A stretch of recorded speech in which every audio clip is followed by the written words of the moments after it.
People who fail the PMP exam always do the same thing. Today, I'm going to teach you a second thing that they do so that you can identify it, eliminate it, and actually put yourself on a path to pass. All right, let's do this thing.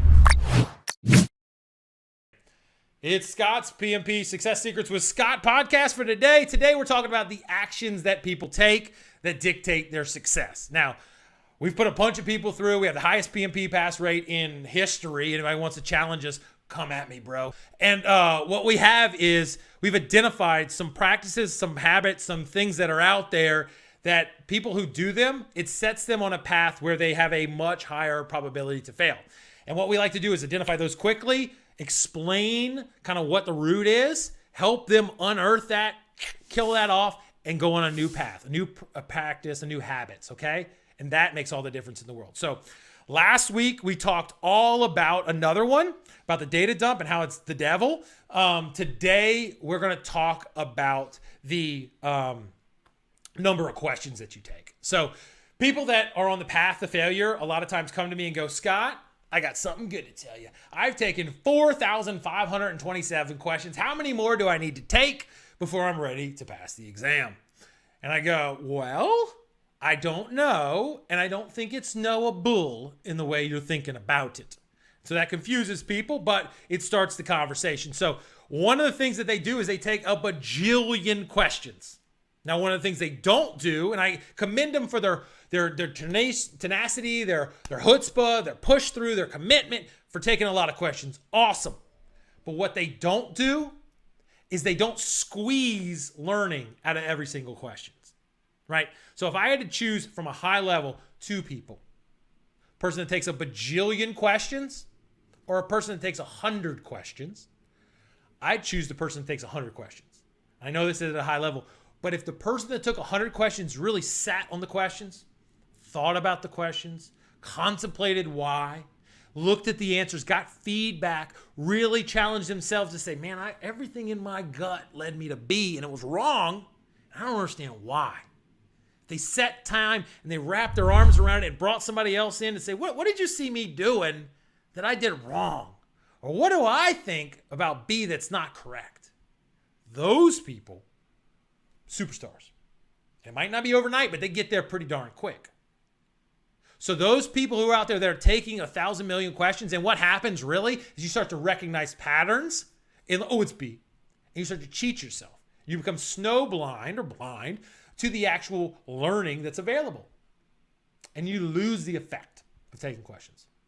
So at the end of the day, we got to ask ourselves, why are we taking questions? The reason why we are is to unearth how well we interpret things, how well we can solve problems. That's the reason why we're taking them. So I want you to take questions with purpose, with reason, and with a process, both in how you solve them and how you reflect on them. When you do that and you make the change from a bajillion and a half questions to reflection, process, repeatability, the game changes. Your confidence changes and you can start to look at things, okay? Because a lot of people out there come to me also and say, I've still took 2,000 questions and I'm still solving them slow. Well, you know the reason why you're solving them slow? It's because you don't have a process. You don't understand the fundamental concepts. You don't have an ability to decipher, and you don't have the confidence and repeatability to make difficult decisions on A versus B based off practice and principles. So all these things compound, and it all goes back to the actions and the habits that we operate with. So the ball's in your court. The first thing is, can you identify yourself as that? Scott, I've taken a bajillion questions, or I am of the belief that I need to take a bajillion questions. Okay, awesome. Second step is, all right, I'm going to change how I do it. Sweet. Now, taking questions slow and staring at the computer is kind of the first step. But secondly, it is engaging and understanding and asking yourself the questions as you go through them about what is the real problem? What would I do in real life? Why do I like A or B? What are the principles? And being able to go from that, find them and pin them to the answers, that's where the gold is. And a lot of times you need help to do that. You just need help to jumpstart that. We can help with that. So if you want to do that, you want to get on the path and you want to save a ton of time, because bajillions of questions take bajillions of minutes, and bajillions is a long time. And I don't operate in the bajillions. I operate in the minutes. And so if you want to slow down, but actually speed up, get there, build the confidence, let's change the way we solve problems. Let's change the value we get out of everyone. Let's become a little micro professor instead of a cheater of the system, or just like a machine that wants to I'm trying to memorize these things. Nah, bad. Change the way we look at ourselves, change the way we look at questions. So if you want to reach out to us, 757-759-5282. That's my literal phone number.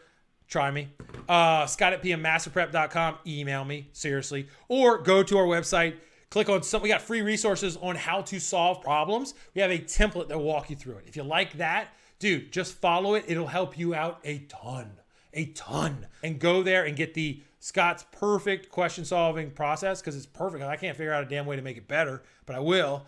And so it really, really works, and it'll train your brain how to go through this. So use that, get better. Talk to you later. We can do this thing. Adios.